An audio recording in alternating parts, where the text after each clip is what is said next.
मां बेटी की गला दबाकर हत्या, निर्मम हत्या। मौके पर पहुंचे आईजी व एसपी।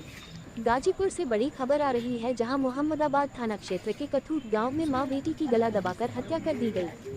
इस घटना में पुलिस ने सबूत और जानकारी के आधार पर बेटे को हिरासत में लेकर पूछताछ कर रही है। आईजी वाराणसी और पुलिस अधीक्षक ओमवीर सिंह ने बताया कि सोमवार की सुबह सूचना मिली कि कथूत गांव में 2 महिलाओं का शव मिला है। सूचना मिलते ही पुलिस तत्काल मौके पर पहुंचकर छानबीन करने लगी। इस मामले में प्राप्त सबूत और जानकारी के अनुसार कौशल्या देवी 70 वर्ष पत्नी स्वर्गीय केदार राजभर व उसकी बेटी मंती देवी 40 वर्ष पत्नी वीरेंद्र राजभर जो मायके में 1 वर्ष से रह रही थी। घटना के संदर्भ में पता चला है कि मृतक कौशल्या देवी का बेटा गौरीशंकर राजभर व संजय राय गांव में एक जमीन खरीदने बेचने के विवाद में शामिल था। 3-4 पंचायतों के बाद यह फैसला हुआ कि गौरीशंकर राजभर जमीन के विक्रेता को रुपया वापस करेंगे। गौरीशंकर ने पंचायत में स्वीकार किया कि वह अपना घर बेचकर पैसा वापस करेगा। चूंकि घर उसके मां के नाम पर था, इसलिए मां ने घर बेचने से इनकार कर दिया और पारिवारिक कलह बढ़ने लगी।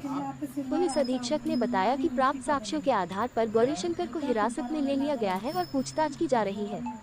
घटना के बाद गौरीशंकर राजभर ने भी थाने में मां और बहन की हत्या का प्रार्थना पत्र दिया है, जिसमें गाँव के 2 लोगों पर संदेह व्यक्त किया गया है। पुलिस उसके भी प्रार्थना पत्र को संज्ञान में लेकर छानबीन कर रही है। तो ये पूरा क्या घटना है और क्या बताएंगे? आज सुबह करीब पौने छः बजे के करीब एक सूचना प्राप्त हुई थी थाने पे कि कठौत गांव में 2 महिलाओं का शव घर में पड़ा हुआ।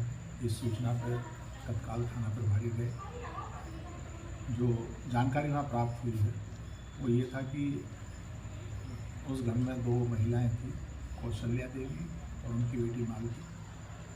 उनके शव वहाँ पे पड़े हुए थे। प्रथम दृष्टया ऐसा प्रतीत हो रहा था कि गला दबा के उनके साथ घटना कारित की गई है। इस पर वहाँ लोगों से बातचीत की गई। जो इसके पीछे के एक तथ्य संज्ञान में आए हैं तो वो ये है कि कौशल्या देवी का बेटा है वहाँ पर गौरीशंकर। करीब 2 साल पहले गौरीशंकर ने अपने ही पट्टीदार हैं, बिल्कुल ख़ास परिवार के नहीं हैं, लेकिन एक व्यक्ति हैं, उनकी ज़मीन गांव के परिवार के नहीं है, लेकिन एक व्यक्ति हैं, उनकी ज़मीन गांव के ही एक मुसाफिर को बिकवाई थी, जिसमें करीब 23 लाख का आदान प्रदान हुआ था। उस पैसे के बारे में ये कहा जाता है कि जो खरीदने वाला है उसने पैसा दिया, लेकिन जो ज़मीन का असली मालिक था उसके पास पैसा नहीं पहुंचा। पैसा बीच में गौरीशंकर और उस गांव के प्रधान हैं उनके पास रहा।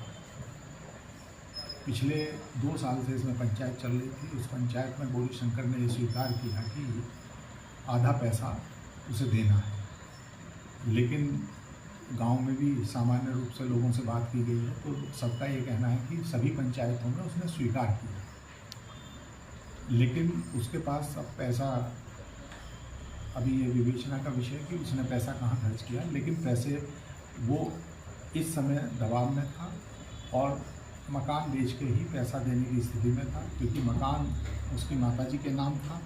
उस स्थिति में वो माताजी भी शायद उसका विरोध कर रही थी। पैसे का कोई ना होने के कारण जो अभी तक पूरी लोगों से बात करके टेक्निकल सर्विलेंस से जो साक्ष्य अभी आए हैं उसमें गौरीशंकर की तरफ पूरे साक्ष्य इंगित और उन्हें पुलिस हिरासत में लिया गया है और इसमें अग्रेतर कार्रवाई की जा रही है। FIR दर्ज हुआ है? FIR आई है, गौरीशंकर की तरफ से ही आई थी और उसने कुछ लोगों को, 2 लोगों को नाम किया था, 2 को अज्ञात लिखते हुए FIR दी है। उसके तथ्यों की भी जांच की जा रही है, क्योंकि सुबह से ही IG महोदय भी घटनास्थल पे आ गए थे। सभी लोगों से अभी तक जो पिछले करीब 4-5 घंटे में जो विवेचना हुई है और जो हम लोगों ने टेक्निकल फॉरेंसिक टीम ने भी हमारी ने साक्ष्य जुटाए हैं और लोगों से बात हुई है, उसके आधार पर अभी विवेचना प्रचलित है। लेकिन अभी तक गौरीशंकर जो मृतका का बेटा है वो पुलिस हिरासत में लिया गया है और अभी सभी साक्ष्य उसके इस घटना में